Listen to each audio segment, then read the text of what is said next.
It's great to be connected today. So a warm welcome to all the team members from ASANTE Africa and from the UAE. It's such a great honor to have you in this panel for discussion today. It's a great privilege to be associated with Miss Erna Grazes, who is the CEO for the ASANTE Africa Foundation, and also my good friend Baron Vayodi. Because of him, this is possible. Otherwise, it would have been not possible today. So it's great to see all you guys joining from, as Miss Erna said, around the globe. We are from Tanzania, we are from US, right? Yes, all over the globe we have. And so this is great opportunity to discuss in detail what we can be helping for each other, and this is such a great honor for us to host you as well. We are joined by the guest panelists from the UAE sector, Ms. Sushma Priju Bablani. She's an HR journalist. She's our guest panelist from the UAE. We are joined by Ms. Mala Malhotra. She's the learning and development consultant. We are joined by Ms. Shagufta Patel, people development specialist from ICCA Dubai, and Ms. Denova Patterson, CEO. He's the CEO for Performance. Yeah, I got it right. I think so. Performance consultants. So this is great opportunity for having a brief discussion on one of the most important subjects which we are on common today, because it's about leadership. Now, the whole agenda of today is implanting seeds of leadership in schools. Okay, that's what we are trying to discuss in an open forum from the UAE sector as well as from the Africa sector and from the US sector as well. So it's a global discussion. We would like to take questions online as well as all those people who are involved in the different panels. They are interested to speak to you with the ASANTE team there. And now it's an honor for us to host this session in 4 days. Okay, we are planning this session to host in 4 days. The first today is implanting seeds of leadership in schools. The second would be corporate leadership. The third would be training parents to become future leaders, and the fourth would be social responsibility to build future leaders. So this is totally into 4 segments, and I think the team from ASANTE Africa has time to spend with us for the 4 days. I know you're busy, but still we want you in the team for 4 days. So this is a great opportunity for us to network with each other and share our knowledge and expertise to the world and show them how ASANTE has overcome all the challenges and has been so successful. Okay, so let me introduce our team. It's called the Networking and Learning Group. Okay, I and my Ms. Sushma, we are the co-founders of this group, the Networking and Learning Group. The basic agenda of this group is to network and share knowledge from people around the globe, like you guys. Now, this is such an opportunity for us to connect with each other. And I would like to give the session to Ms. Sushma to introduce the group for us. Thank you, Jason. Thank you. So everyone can see the screen, right? Yes. Yes. Okay. Good evening, everyone in this part of the world, and good morning in US. First of all, I would like to thank you all for joining us today to have this great panel discussion on building the future. Like it's a leadership, right? We are building them in the youth. I'm really excited to know more about this and have discussion. Okay, so me and Jason have formed this group called the Networking and Learning Group last year. We had a small group called Luncheon before, where we first time met in Sharjah. And Luncheon is also a networking, but it's offline. So you meet in person. From there, we started meeting different people, and then eventually we formed this group. We believe networking is the most effective strategy to learn. I don't see anyone will be disagreeing to it in this room, because networking is the key to the success. Now, history, like we formed, as I said, in last year, we had a luncheon group, and then first meetup was only 6 of us. And then each time it increased, it kept on increasing. We even hosted few meetups in person first, because that time we were not affected by the pandemic. So we were taking sessions. It's just a free session, just knowledge sharing and exchanging the ideas and imparting knowledge what we have. Yeah. And anyone can discuss, anyone can share their experiences here. So that is that is in-person meetups. And then after pandemic, we have started online webinars. So we have conducted 7 webinars as of now. This is the 8th one. So we use Zoom and the different technologies, the what you call the polls or whatever. Our vision is to create a platform where we all can share our knowledge, our experience for networking. And that helps each other because we learn as we share. Yeah.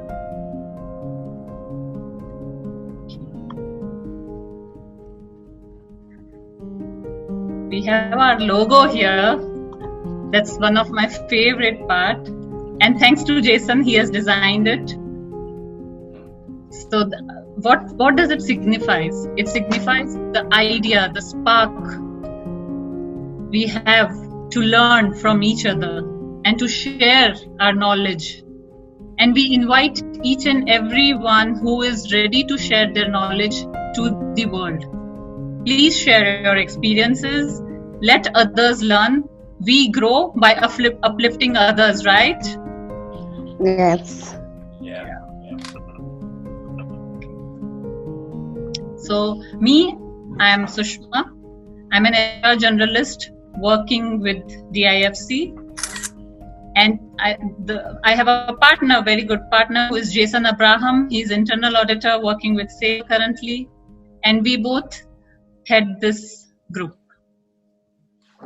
What is our strategy? What do we want to do in future? So we want, the base of our group is we want to share the knowledge to each and every individual across the globe on various aspects, be it job hunting, be it personal branding, be it interview preparation, networking, any other courses which uplift our skills. And as we know, soft skills are really, really important. Yeah.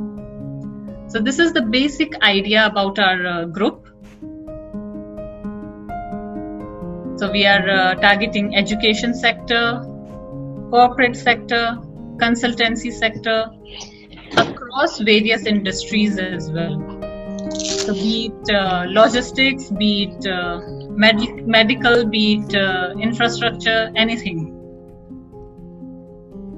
You can find us on different platforms like Facebook, WhatsApp, LinkedIn. Here is the slide where you can see. Okay. I would share a small story why we had founded this group. There is a company that develops automobiles. Okay, now they come up with an idea of developing which caters to various needs of any sector, like be it a middle sector, be it a premium brand, premium luxury, whoever wants to use a vehicle for that. So they bring in all the various experts from different fields, and they all sit in, prepare a plan, and execute. So one final day, the product is ready to launch. Now this is the product, which is a vehicle, is inside their factory, and it's a launch day. They want to take this vehicle out. And it's just an hour before the launch starts, yeah? So they are ready. Everyone is so excited, prepared with their speeches, the stage, everything is ready. And then they are trying to take the vehicle out. Suddenly, they realized that the door which they have to take the vehicle out is a bit small, and the height of the vehicle is just an inch or 2 inch high, and they cannot take the vehicle out. And there are people across, like, there are CEOs, CXOs, there are designers, engineers, everyone is present there. They all try to take their put their initiatives and see what can be done so that launch doesn't get hampered. Finally, they didn't find the way out. So what was done? Okay. Flatten the tires. Yes, there comes the mechanic, a junior level guy, where he comes and says, I have an idea. Why can't we just flat the tires? And then the vehicle is out. So the moral of the story is, it doesn't matter which cadre you are, wherever you are. Everyone is important. Everyone has their own expertise. So, and we all learn from each other. And that's the base why we have formed this group. That's all from my side. Once again, thank you very much for joining us. Over to you, Jason. Oh, that's a great and amazing story which we have heard from Ms. Sushma. Such an inspiring thing, because it's true that even if we are small in the organization, even if we are big in the organization, everybody has a role to play. And this is so important in all our lives as well. So with this fantastic and inspiring story, we would like to take the session forward. We are live on Facebook, and those who want to share with us, those who want to comment, those who want to know anything, are free to type in your comment boxes and just let us know, or Ms. Sushma know. Our panel would be answering your questions shortly. Now, today's agenda is implanting the seeds of leadership in schools. Okay, now we want to talk about the schools in the UAE region.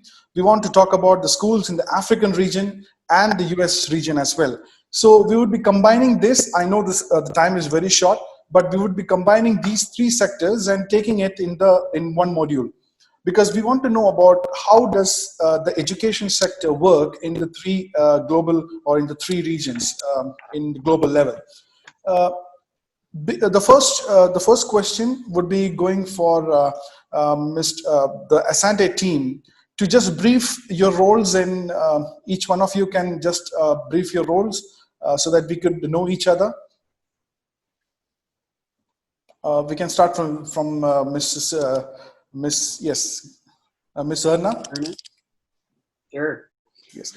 My name is Erna Gross, and I will. I'm originally trained as an electrical engineer. Oh, great. I'm the first in my family to get to college. So much of what ASANTE Africa is founded on comes from the principles that brilliance and talent is everywhere, but opportunity is not. And I'm super proud to be joined by the rest of my team here. While I might have the CEO title, we internal to the organization passionately believe, as you do, that everyone deserves a seat at the table and everyone has a critical role in playing and leading the organization, while we just all have different assignments and different roles to help the organization work. And so I will hand off to Byron, the one that many of you already know, and he can then hand off to the rest of the team. Thank you, Anna. Good evening to the rest of the team. It's really amazing to see each one of you, and it's been really an anticipated day. Abraham can attest to that. So my name is Byron Buyu, and I work with the ASANTE Africa Foundation. I'm the Senior Monitoring and Evaluation Manager for East Africa for the organization, and I'm based in Nairobi, Kenya. So right now we are quarantined or locked down in the city of Nairobi, and really looking forward that the usual normal will come up, or maybe some regulations to cope with the whole pandemic. So I'll hand over to the Tanzania team. I'll hand over first to my Kenya counterpart, then we can hand over to the Tanzania team to also say a word or two. Thank you. Hi, everyone. Hello. My name is Anne Mueni Muli. I work as the Youth Livelihoods Program Coordinator here in Kenya. And I'm also an alumni of the Leadership and Entrepreneurship Program.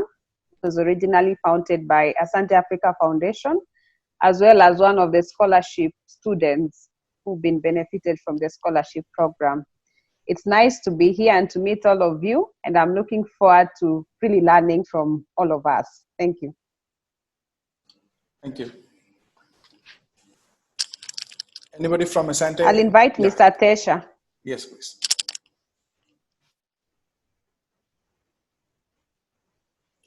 Tesha, please. I think he's not. Anyway, we could move forward. Okay. Yeah. Anybody from Asante would like to introduce? Or we go ahead. Gloria. We have Gloria. Gloria, yes, please. Gloria Mushi here.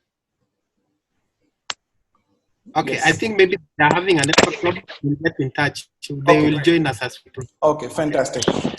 The team from UAE as well, we would like to give an opportunity from the team from UAE. Ms. Mala Malhotra, could you come forward and just introduce yourself, please? Yeah, thank you, Jason. Super excited to be with you all today, everyone. It's my pleasure to be a guest panelist on this very, very enriching and important subject. That's the need of the hour, and we all as a global community need to address today.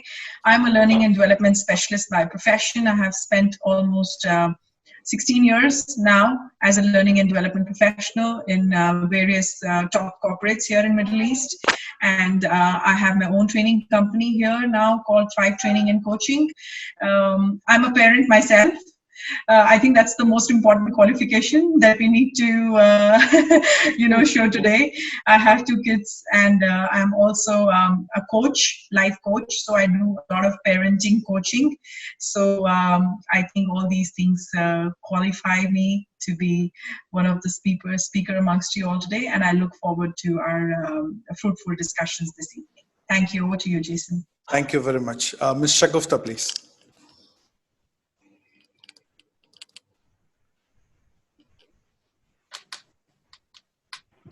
Yes. Hello, everyone. Sorry, I think I was on mute. I had kept myself on mute. So it's amazing connecting with all of you here, the team from US, the team from Africa, and of course, Jason and Shushma yourself. And about myself, so I work as a people development specialist here in the UAE.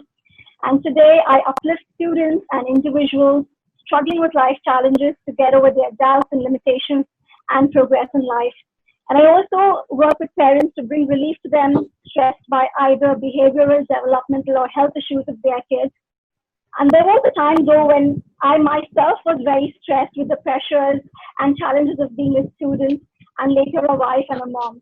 And going back, there were many opportunities that I lost in school, in college, leadership opportunities that I lost, and many a dream that lay shattered, because back then I just did not have the tools and the resources to help me overcome the roadblocks I faced. Roadblocks that were both external and internal to me. And what really turned my life around a decade ago was a 3-step solution that helped and relieved me in a very, very big way. And now I'm committed to teaching the same powerful solution to students, to individuals and parents to create a happy and successful life for themselves. So I'm very, very happy to be here on this panel and looking forward to contribute in any way that I can to help students, to help teachers, to anybody on this group in understanding what they can do to get over these limitations. Over to you, Jason. Thanks a lot. Thanks a lot. Mr. Donovan, please. Yes, thank you. Can you hear me okay? Yes, please. All right, very good. I want to thank you, Jason and Sushma and the rest of the team for bringing us together. This is exciting, and I can't tell you how excited I am to be a part of this panel today. A little bit about myself. I am from Canada, but I've also taught in the US for a short stint, and I've been in the UAE now for almost 9 years. And I'm a school principal here in the UAE, working in a government school, which means the boys are all Emirati, and it's a tough job, to say the least. I think we all know that. But I think if at my age I can keep on growing and learning more things and getting new skills under my hat and so on, I think if I can do that at my age, then the kids, the sky is the limit. And I've gone from school principal now, where I work with kids in sports. And I take a look at where kids have been disadvantaged.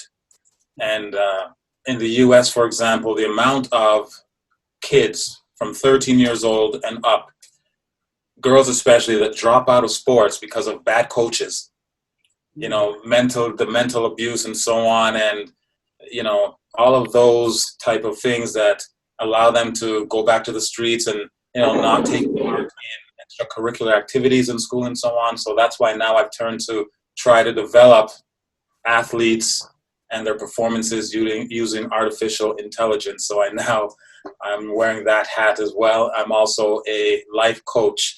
So I'm dabbling in a little bit of everything, trying to help the kids to become future leaders. So this is fitting for me. I'm so excited to be here. And thank you all very much for having me. And it's nice to meet you all. That's great. That's great. Thank you. Donovan, we are joined in by the ASANTE Africa team, Gloria Mushi. Would you like to introduce, please? Ms. Gloria Mushi? Yes.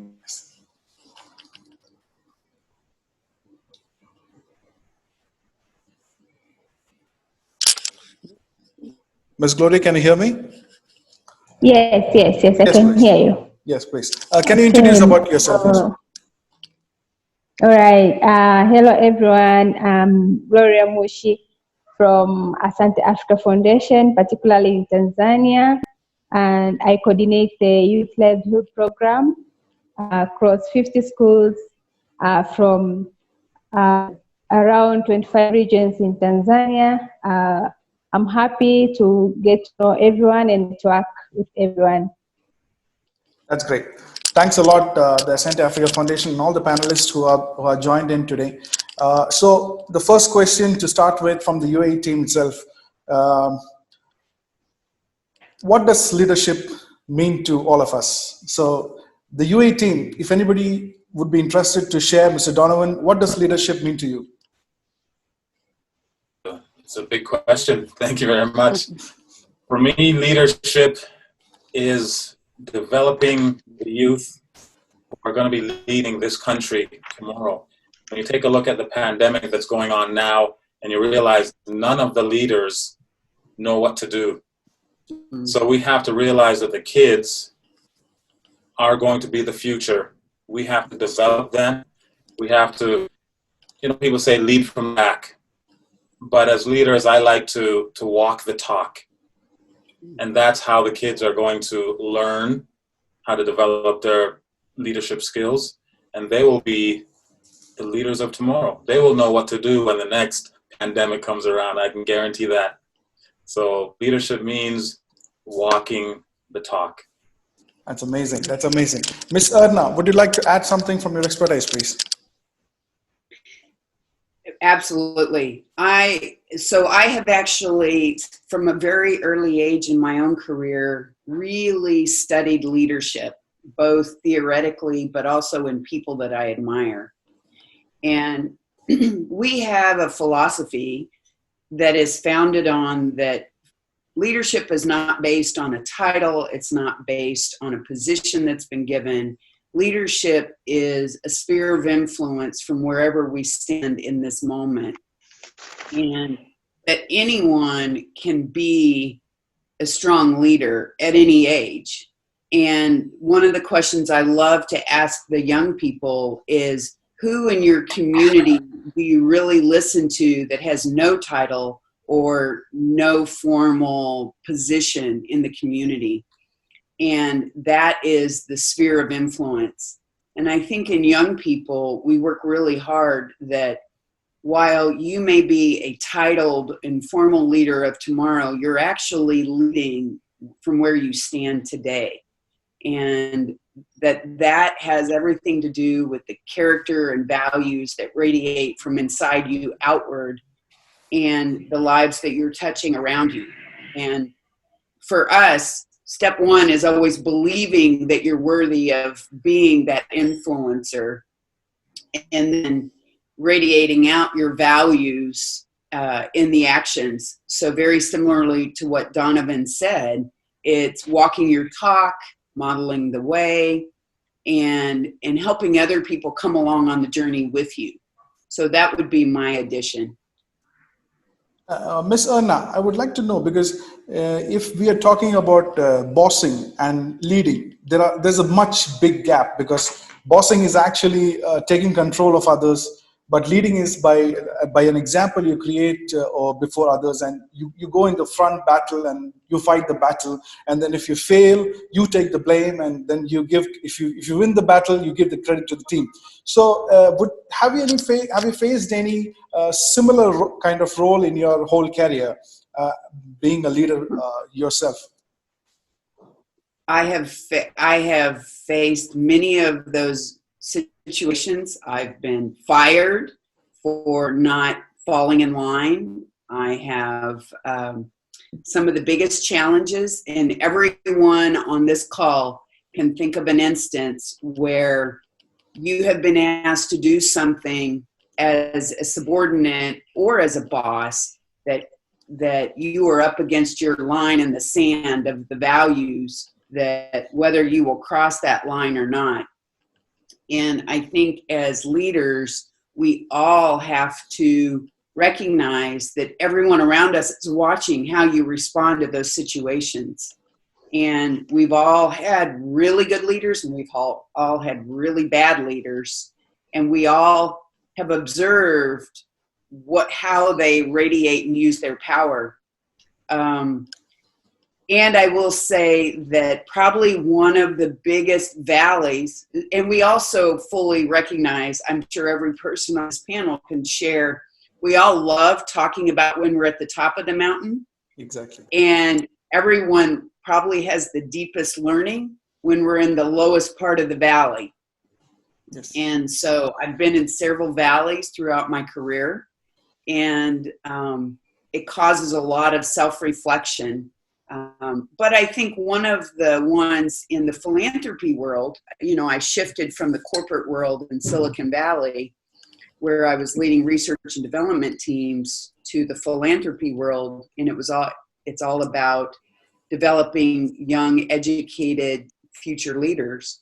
One of the biggest challenges has been when we had a conflict with a funder, and the funder was asking us to make decisions that ran counter to our philosophies. And at wearing the flak jacket, I call it wearing the flak jacket, I was the one that had to say, no, we're not doing that. And we had about 5 years of implication of being blackballed because it went against the desire of that funder. But the learning is, it is about the relationships. It is about like-minded partners, and it is about going the future together. And while it's very gut-wrenching and very painful, it's also just part of life. And while we would love to teach resilience, we also have to live resilience. Exactly. We would not like to compromise on our ethics when we are succeeding in life. That's what we learned from this conversation. Back to our UAE team, Ms. Shagufta, would you like to add something from your expertise regarding leadership? Thanks, Jason, for the question. The thing is, I have never been in a leadership role ever. But what I know is that I wanted to be a leader when I was in school. So I'm going to talk from the things that I do, right? So in school, I remember I really wanted to be a leader of my house. I wanted to become the school captain. I couldn't get that into that role because I had this internal limitation where I just did not speak. And as a leader, of course, you need to address your tribe. You need to go out and you need to speak to them at times. And though I was very good in school, in academics, and all the extracurricular activities, I remember my teacher telling me, look, darling, we cannot take you as a leader is because of this limitation that you have. So as a leader, you need to first be aware of the limitations that you have internally, because only if you're at peace with yourself, if only you're grounded, if only you're aware of yourself first, will you then be able to take care of your people around you. So in order to take care of your people, as a leader, I understand a leader first needs to be, taking stock, being aware of his people, and to be able to do that, you first need to be connected to yourself. And a lot of leaders, what I feel today, are not really connected to your deeper self, and that is where the challenges come in. So as a leader, a true leader is somebody who is first connected to himself, and it's only from that space can you connect then to your people around you, and then you can lead in a better way. That's my thoughts on it. That's great. That's great. Ms. Mala, quick question to you. Does gender comes in between taking decisions? Like, is there any challenges in the leadership role due to discrimination of gender, or maybe race or creed or something like that? How do we mitigate these things? Very interesting question, Jason. I think it depends on which part of the world you are in. It varies. It completely varies. So there is no one answer to this question. Dynamics in India are very different from dynamics in UAE, would be very different from Africa, and would be very different in US. So talking about, where I have lived, I am currently here in UAE and I am Indian born and raised. So I feel the gender biasness is somehow getting controlled, and women are rising more and more, and men are equally supportive, because this cannot happen without the support of the men. So I feel in the current situation, men are being more and more supportive, and women are actually, coming out with very bright colors, and to be able to show their capabilities and their abilities with the support of the men in their life. And I think when we talk about youth leadership, your question has a great relevance in the context of youth leadership, because this is one aspect that we really need to educate our youth, our current youth, in terms of, everybody is to be treated equally, exactly. Irrespective of the color, irrespective of the gender, irrespective of any other differences. As parents and as educators, we play a huge role. So, when we talk about leaders, the parents and educators are actually the leaders leading our youth right now in every sense. And they look upon to us for various learnings. So just putting it all together, whether it is gender biasness or any other social issues that we are facing currently, we play a huge role as parent and educators in making that mind shift and changing that perspective. Yeah. Also, I would like to add to Ms. Mala that I don't personally believe in empowerment, because there is no need for women to be empowered by anybody else, because they are already empowered by themselves, because they can run the society, they can run the family, they are so much in power. It's I don't think so there's a role for empowerment for others, or empowerment, because they are the whole people, like, they can take decisions, and they are running the society by themselves. So it's an equal platform for women and men to come and perform at their best. So I believe in this principle or policy that women are equally strong, or I would say that more strong than men, because we are controlled by emotions, and people, women, and they act fast, they are proactive, and they think about the future. So that's a great thing, Ms. Mala, you have come up with today's session. Now, going forward, my next question would be, how can we develop ourselves to become a better version in the longer run? So this question would be for the ASANTE Africa, because they have set an example at the Africa region in developing the youth or the adolescent and the kids from the younger age. And then we would like to know from you, how did you develop this type of skills, or help, or we can say, how did you develop the kids over there in the Africa regions to become better version by giving them a motivation?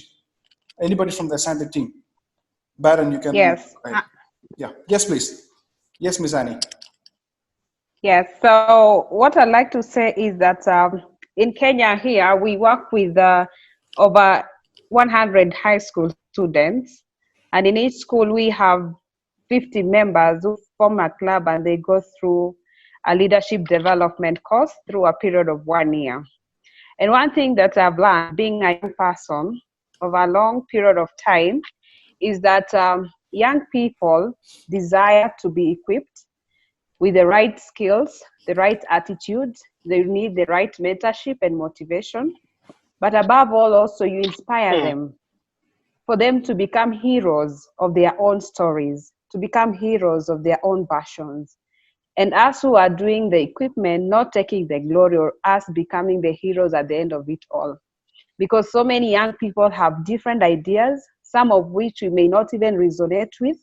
But if we continue equipping them and also inspiring them, that at the end, once they achieve whatever they will have achieved, they'll end up being heroes of their own stories. That's what young people want. Because we have seen so many young people coming up with brilliant ideas, coming up with brilliant projects, coming up with brilliant innovations. And at the end of the day, they end up taking the trophy because they've worked hard for it and they really feel they own up that particular project. So while working with the youth, and for us to help them become better versions of themselves, is to continue motivating them, to help them realize that at the end of the day, it's their own success and it's their own stories. That is something that I've really learned over a period of time. Fantastic. That's great to hear from you. Yeah, Mala, can I add something there? Yes, please. Yes, please. Yes. Thank you so much. My name is Ewald Tera, and I'm a ASANTE Africa Foundation Program Manager site. Thanks for joining, Mr. Ewald.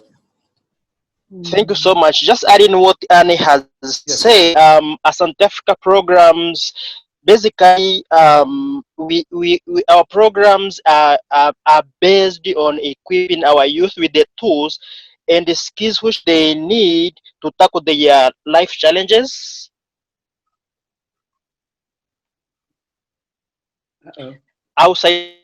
Inside and outside their classrooms. And as you know, in African perspective, especially in East, from the learning beginning of the learning environment in the primary, from the nursery schools to the second schools. So our models, as our models of operations, we are creating the youth who basically are coming to act as and here I bring the perspective as a part of leadership, making our youth to be able to model the way, to be able to share inspired visions. The youth who we are creating the hello. Yes, please. So we are go ahead. Yes. So we are creating the youth who can also challenge the process. If the process of education in Africa is not really giving them what they need, how can they be able to challenge the process? And now, which at the end of the day, we want to create the youth who can also be the model in their community, in their families. And at the end of the day, we are having a community which is sustained in various perspectives. Mm-hmm. That's great. That's great to know from Mr. Ewald about this, the education sector. Now, we would like to know about more about the education sector in the African region. What are the biggest challenges you would possess there? Like you are encountering on a daily basis. What are the biggest challenges? Byron, could you just elaborate on some of the major challenges? Okay, so maybe just a wrap up on the leadership, youth leadership development at ASANTE Africa Foundation. So our curriculum is one that enables youths to identify their opportunities and abilities of leadership, nurtures them to take up those leadership roles, and makes them to understand what are the challenges they face and how can they be resilient. So also we build in them resilience and ability to recover from any kind of leadership backdrops that they may find along the way. So challenges are cross-cutting. So, like for example, schools, and I'm sure Donovan can also talk about, can concur also with being public schools, for example. Number one thing is constraint in terms of time, and also constraint in terms of resources. So one thing that Asante Africa has found is being able to plug into the school system with the available resources in order to develop the ability of the youth. So mitigating the challenge, looking down on the challenge of finance to be able to do something that will change the future of the school and that of the youth. So our model, we can say, is one that is being embraced by the schools because it is looking beyond the challenge of limited resources to be able to build further skills. Because one challenge that is cross-cutting in all the schools is most of the youth development is based on impacting knowledge. That is the curriculum knowledge. But the students, once they get out of these schools, they do not know how now to transform this knowledge to build their own lives. So building their own lives is now what Asante Africa is focusing on. And we realize that the limited resources in school is not a challenge. Limited time of the timetable is no longer a challenge. It is about taking the initiative and embracing that we have at least 40 minutes a day or even 1 hour a day to learn something that can transform our lives. And this has come into a way that now the students themselves are taking lead of their creating even time for their own learning, pulling up other students, youth students, to come into and learn together. So this kind of inspiration is equipping leadership right from the time they're in school.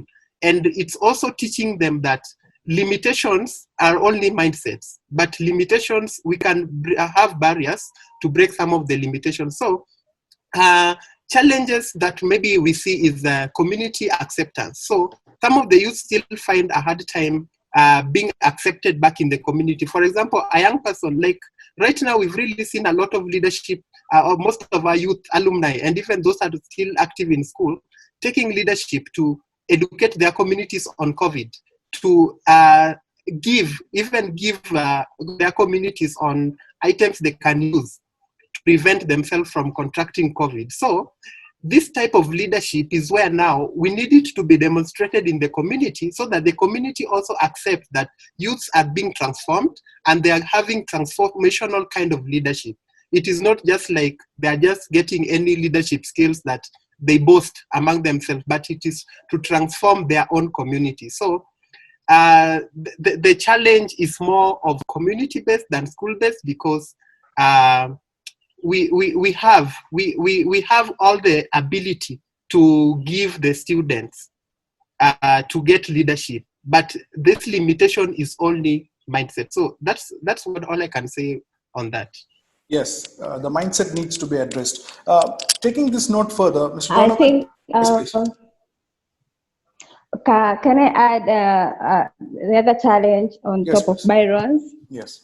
Okay, I think there is so much importance on educating on leadership skills among our youth. Since one among the other challenges, youth lacks participation in our communities. They feel that they are the community leaders or the grown-up or the elders are the ones who can come up with decisions in order to make their communities better. And they think that they are just behind and they have that inferiority complex that they think that decisions does not matter in their communities. But once we instill them with the leadership skills that their voice also matters and they can give out they can air out their voices, they can share out their stories and bring changes to their communities. So I think that is the other challenge that faces other youth in our communities. And I think the other challenge is about leadership skills among the head of schools. It's not only youth that lacks the leadership skills, but also I think we also need to equip our teachers with leadership skills so as to improve the performance of their schools and their teachers. That's great. That's great to hear from you. So Coming back to the UAE education sector, Ms. Donovan, can you take us through what are the challenges in terms of leadership we have in the UAE sector? Like, it may be a challenge which could be rectified, but still, what are the major challenges which we need to address in the UAE sector? Mr. Donovan, please.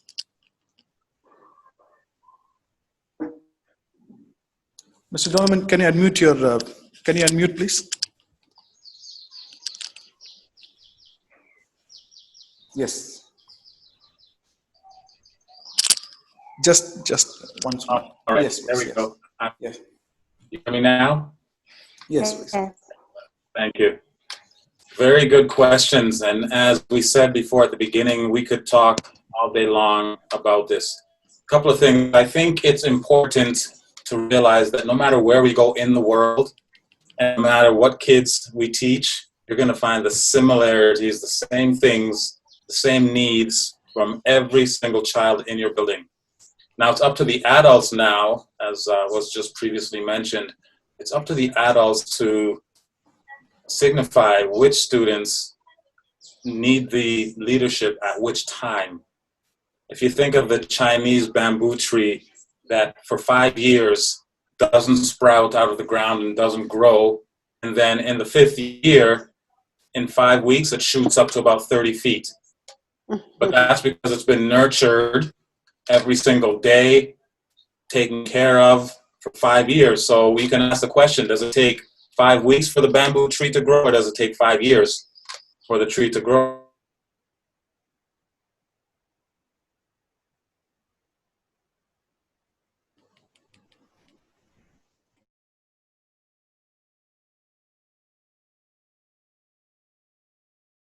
The Emirati privilege, if you want to put it that way. And the kids, unfortunately, a lot of them see that there's a way out, that they don't have to become leaders. The good thing is that the sheikhs in this country want leaders. So they're changing a lot of things, and they're changing a lot of what they used to do in the past, and allowing the kids now to take part in different activities outside of school. And me being non-Emirati and going in there and stressing that it's important for them to become leaders, it's important for them, the future of the country relies on them, it's very important. Where if you look at Canada, for example, kids start working at 13, 14, 15 years old. The UAE, there's no such thing as a part-time job for an Emirati. They'll go from grade school to high school to university, and then if they go to university, or they'll go to their job. There's no working part-time. So it's a different scenario, different situation when you talk about leadership.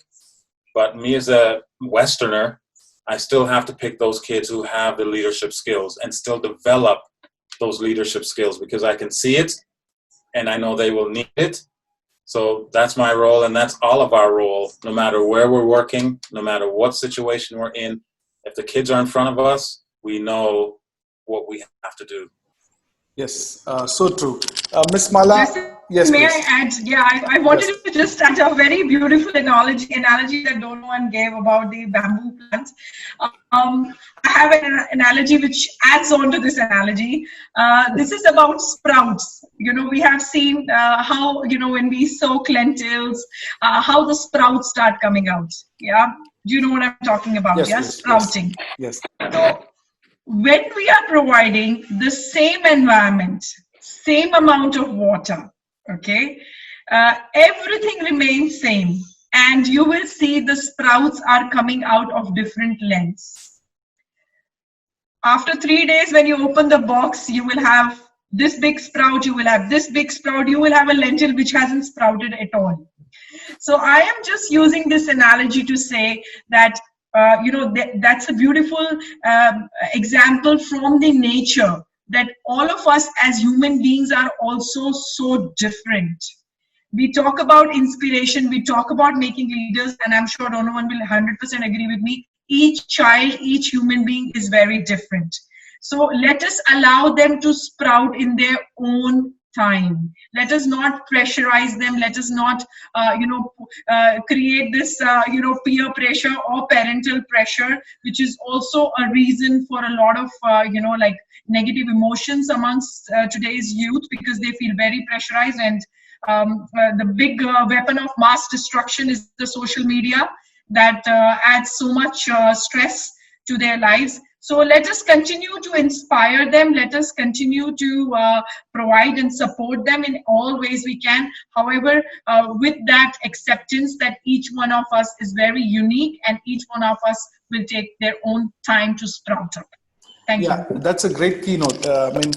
Talking about social media, we have a system in the UAE called the e-learning. I don't know about Africa and the US region. We have in the UAE, it's called e-learning.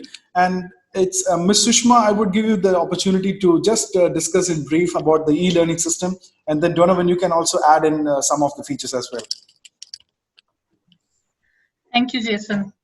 It's a wonderful question from Jason's side. See, the pandemic has taught us so much, which none of us would have imagined otherwise, right? The technology, thanks to the technology, I was just thinking a day, what would have happened if same thing had happened 100 years back? We wouldn't be seeing each other, we wouldn't be talking to each other this way, right? My kids, they are enjoying their e-learning classes, and it's very regular.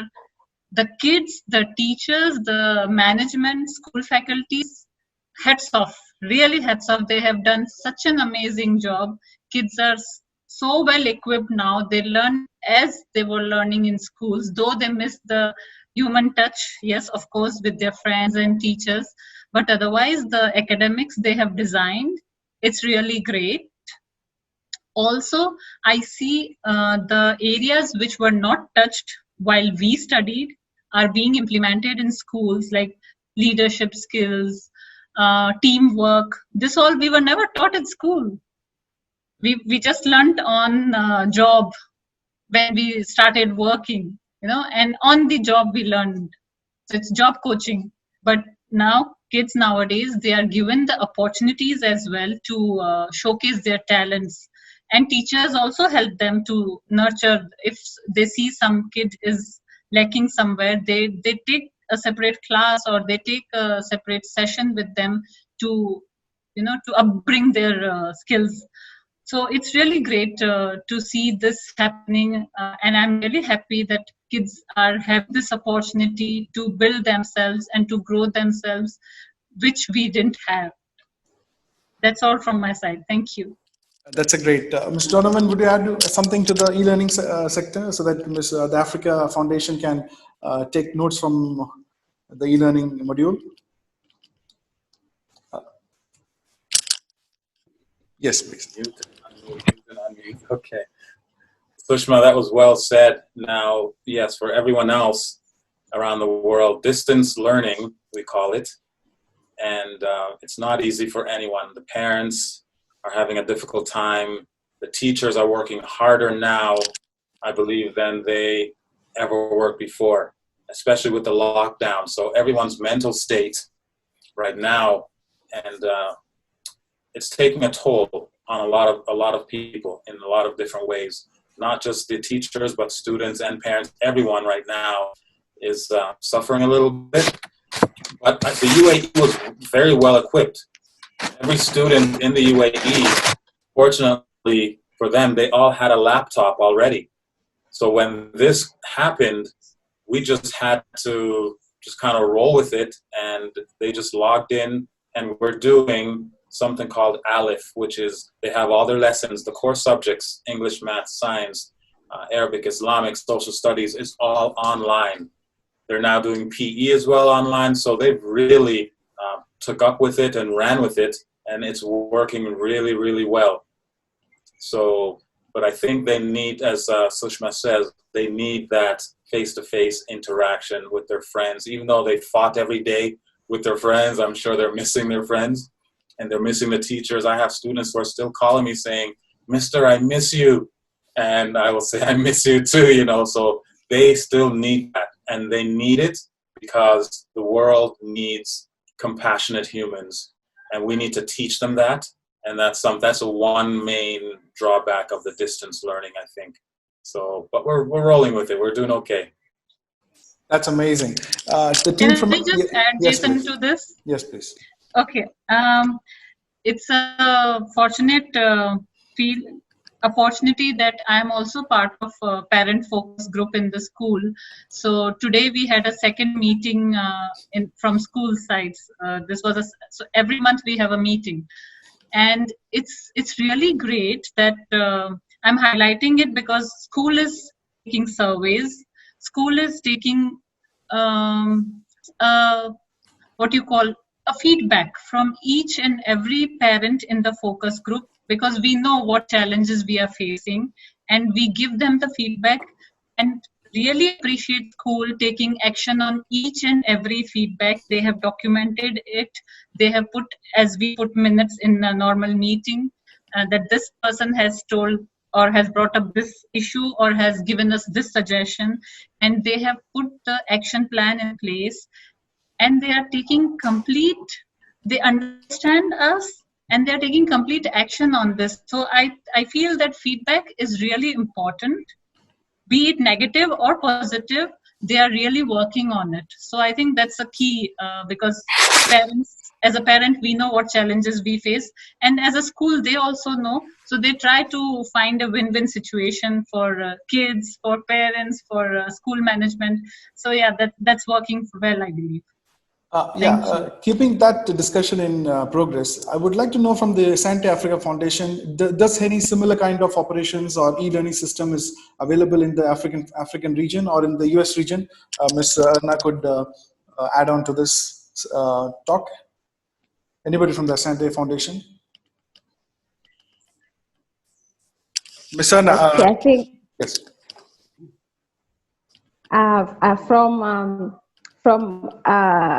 From Tanzania, I think in Africa in generally, Yes. we don't have the e-learning, the distance learning, since how the infrastructure of how our schools are, they're not equipped with the digital tools like the laptops or the tablets, or you can send the learning materials to the student to download them and print them on their own. So, but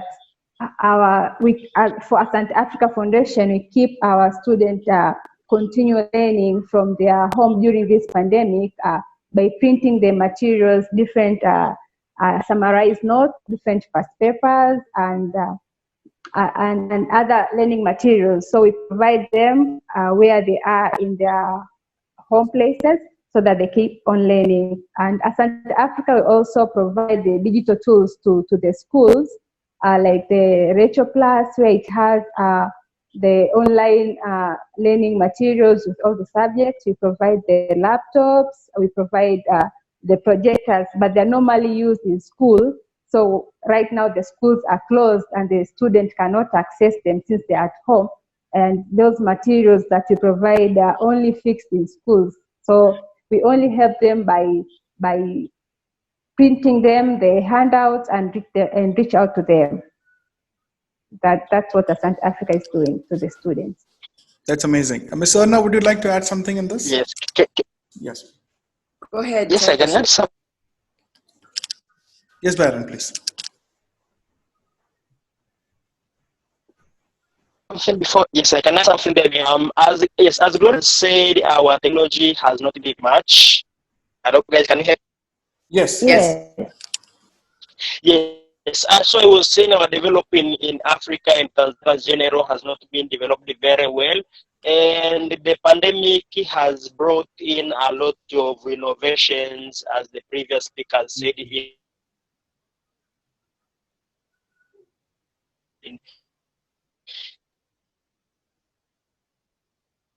In various ways of from home and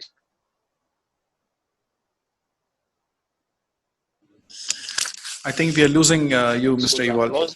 Yeah. And speaking from Tanzania, when we are speaking in our, I see. Can you hear me now? Yes.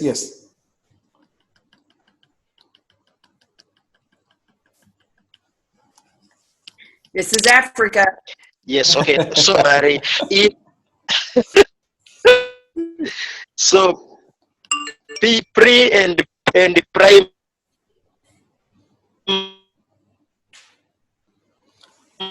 by the way the technology has students in the primary schools, even the level of the they can't access e-learning. So what is happening there? They are using the handouts, printed materials, be transported from the township to the local areas. And speaking to the secondary schools and the colleges a little bit, because here now we are having some of the teachers and the education officers having the smartphones. Basically, we are using the so-called WhatsApp groups as a part of the e-learning for sharing of the handouts, sharing of the key lesson material, of the some of the basically closing the gap of making sure that the students, secondary schools and in universities are accessing some of these materials and learn. But this is happening a little bit much more in a township area, but going to the rural areas, basically where ASANTE Africa is operating, there is a lot of challenges in e-learning, and because the infrastructures are not well in systems, they are not well in place. So what is happening there is now to look on another innovative way of making our kids to go and getting the knowledge while in those rural areas in the absence of the e-learning. Thanks a lot. Thanks a lot. Ms. Arna, would you like to add something? Well, what I would probably say around distance learning and e-learning is that I think we are all observing a lot of what I would call collateral benefits of COVID-19, because it's catapulting governments, head teachers, and even the youth forward in showcasing what digital can help create in a learning environment.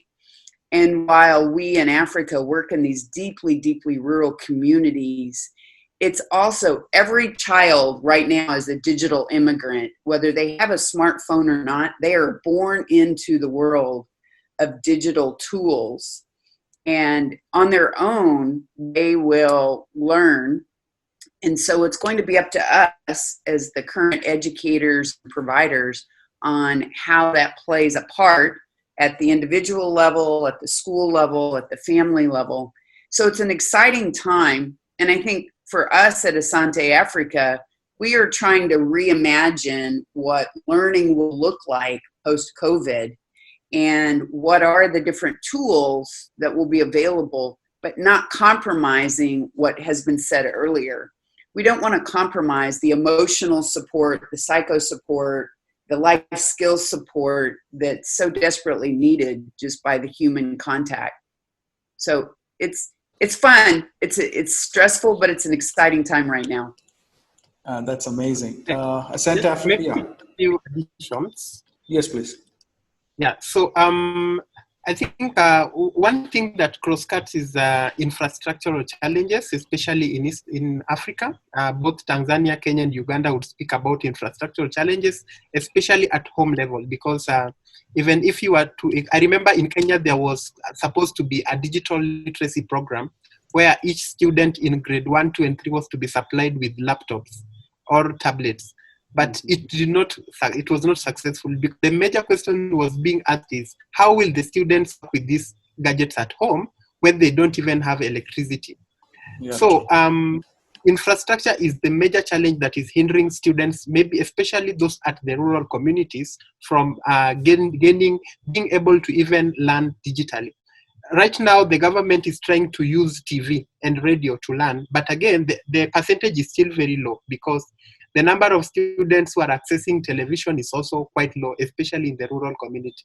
But the dynamics are changing when you look at the urban, especially the very high-end urban areas. Their life is normal, just like UAE students. They can attend Zoom classes, they can attend online session with teachers, but the disparity is quite low. So I think COVID, just like Anna is saying, COVID is bringing in a new dynamic where even governments are going to reevaluate their systems, because even the teacher training itself does not embrace use of technology in school.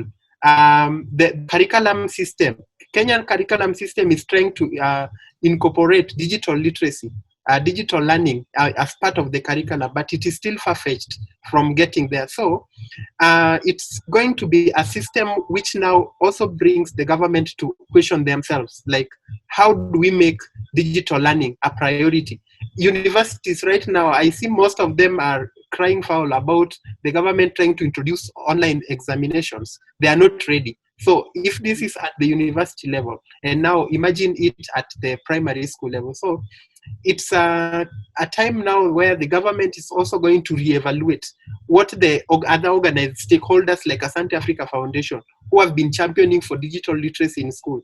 And the schools are really thirsting for digital literacy, because I can see, I've sampled some of the schools where we've just maybe taken 2 laptops in some of the programs. And all the teachers adopted this, and some schools have now started up a computer laboratory with even 15 computers, just out of the 2 donations and a projector that ASANTE Africa Foundation gave. It showed them that learning is so easy when it's embedded with technology. Access to more learning materials, digital learning materials, there's such a number. So the biggest empowerment that even as we are looking at an organization post-COVID, and even as we are doing our 2025 strategy roadmap right now, is how do we enhance digital literacy so that every student, regardless of where they are able to embrace digital learning, so that such kind of epidemics, e-learning, doesn't become a hurdle. Yes. Thanks, Baron, for sharing that, because that's what we are trying to address today. We focus on digital literacy and digital learning, and we have an opportunity to come together. I think we have 12 people coming together in a Zoom session and talking about East Africa, UAE, India, but it's not possible for some parts of the world. So we would like to make you an offer that if we would be of any help for spreading knowledge free of cost to your people in the African region, your kids in the African region, who can once they get accessible for the online sessions. I think everybody in this panel would be so excited to share the knowledge which they possess. I think, Donovan, would you agree with this? We would be extremely happy. Yes. Yeah. Thanks. Yeah. Yes, please, Donovan. I was going to say absolutely. I mean, any way that we can share our experiences and help and bring any other culture forward is tremendous. It will go a long way. I think if the students learn, to take care of each other, and in the meantime, I think schools have to start realizing the strengths of students. And it's been said here before, some students are great at math, some are great at science, some are natural born leaders, some have to be taught how to lead. I think the schools have to rely on the fact that we have good educated teachers, leaders in the schools to bring that out from the students. And once they can start to do that, the technology will follow after that as well, and then everyone will, be up to par. That's great. We would be officially concluding today's webinar, because it's been like 1 hour and 37 minutes. We are online together, and such a great opportunity to know each other. Before concluding, anybody would like to ask anything from the team in ASANTE Africa would be free to come online and share your thoughts. Anybody from the UAE region or from the ASANTE Africa, if you would like to know each other or ask anything about each other. Ms. Mala, anything to conclude before concluding? I think maybe just to throw say in one thing, since we are parent and educator community here, I often, and I'm speaking more so being a parent, I feel that there is a natural inclination for parents to make the life very easy for children, to give them all possible comforts in their life, and to make things easy for them. So to all the parents and the educators who are listening to me out there, the development happens out of the comfort box. The innovation happens out of the comfort box. So some wise person said, do not take the joy of struggle away from your child. So there is something called eustress. Let that eustress be in their life. Only if that eustress is there, the positive stress that's pushing them to achieve newer heights, then only they will be able to innovate, which is what we really need right now from the leaders of the future, the innovation. You know, when we have to talk about one thing that differentiates between the leaders of today and the leaders of tomorrow, that is the innovation bit. When we talked about the pandemic solution today and the pandemic solution tomorrow, what we are really looking at is innovation. And that can only happen when we are pushed outside our comfort zone. So don't try to create a lot of comfort for your children, whether you're an educator or parent. Nurture them, support them, but do provide them challenges as and when possible, because that's when the real development happens. Thank you. Yes, Miss Annie, please. Yeah, can I just add something onto this?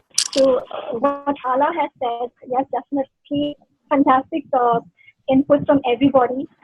Besides the many initiatives that are being taken on the external front, the one thing that I want to add here is that what we also need for our students and our leaders is the mental health awareness.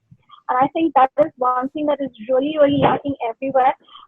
You know, some children, some leaders don't have the freedom of expression. And I don't mean from the outside, it's from the inside.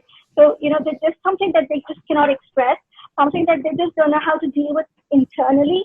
And that is, again, you know, coming in way to them progressing in their life. And that is something that also we need to take, look into. The mental health awareness is also very, very important, besides all the fantastic things, fantastic initiatives being taken care of. Thank you. Thank you. Thank you. Miss Annie, would you like Yes. I think I have just one comment as you are wrapping up. In our Africa, I think non-governmental actors and other development organizations have been a core role movers towards improving the education system in our countries. And what is coming to our brain is working with the government as part of stakeholders in the whole process of identifying the challenges which they are facing, especially education systems, and setting up with general planning and strategies towards solving these challenges. If we move together as one team, non-governmental actors, government, and other development actors, towards identifying and solving these challenges without leaving the kids and other stakeholders like teachers and political people outside, I think we are going to get a very innovative ways of how are we going to improve the education systems in our country, which at the end of the day is going to benefit our kids and our youth, which will be coming as the leaders of tomorrow and leaders of today towards solving their own challenges and have a community which is well sustained and developed. Amazing, amazing. Miss Annie, would you like to join and say a few words? Annie Muli, yeah. Yes, please. We currently work with over 200 schools across Kenya, Uganda, and Tanzania, both primary and secondary. And for us, we really love to see such session being implemented in between our schools here in Africa and also from the UAE. Like whereby sessions, students are having a live session whereby they can exchange ideas, get to learn the different learning environments from different countries, so that we may create a global citizenship in them. So we are open and would love maybe to put this conversation forward to see how best we can introduce learners and also teachers to e-learning, because this is a great challenge back here in schools that we work in. That's great. That's great.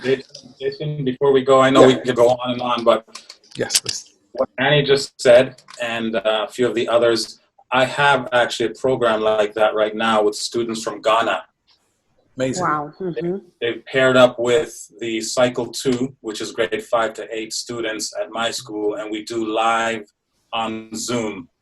I think we had about 4 different meetings, each lasting about an hour to an hour and a half each time, learning about different cultures and language and food and likes and dislikes and hobbies and all that sort of thing. So I think that is the way of the future, to connect the world. And we should look, definitely what Annie said about doing something like that coming up in the near future. Yeah. Yes, we are open to personalized training as well, because we would like to focus on each individual or each child's capacity. Maybe it would be brain development, it would be skills development. So we can all together work for that. So it was a great session altogether. Thanks all of you, gentlemen and and women, joining us together on live session. Such a beautiful feeling, because I don't want to end this session and as I just want to continue this forever and ever, because this is all about knowledge sharing and networking and stuff like that. So this is great to understand each one of you. So we will be having 3 more days. The next would be corporate leadership. Okay, this is a forum which we created for spreading awareness of leadership in the corporate sector. For example, how to deal with leadership in leadership skills in the different companies, and how to have a communication with your employees and stuff like that. So I would be extremely pleased to inform you that if the team from ASANTE Africa is willing to support us, willing to be a panelist in this session, day after tomorrow we have scheduled for this. I will not take much of your time. It will be like under 1 hour. Today it's like introduction, everything is gone too far ahead. It's like 1.5 hours. I know you guys are busy out there. And then we have leadership skills at home. It's about parent students or parent kids relationship. And then we have corporate social responsibility and leadership. So thanks a lot, everybody. Anybody would like to comment or conclude the session, you're free to do it. Otherwise, we're good to go. Thanks a lot for joining the session. Thank you so much for us. Thank you. It's a great privilege, Ms. Anna. Abraham, for making it happen. Sure. Thanks a lot. Thank you once again to everyone for joining here and sharing the great insights. It was really fruitful knowing the challenges of each other. It's really great, and hope to see you soon again. Yes. Awesome. Thank you for the opportunity. For sure. Thank you so much. Thank you. Thank you.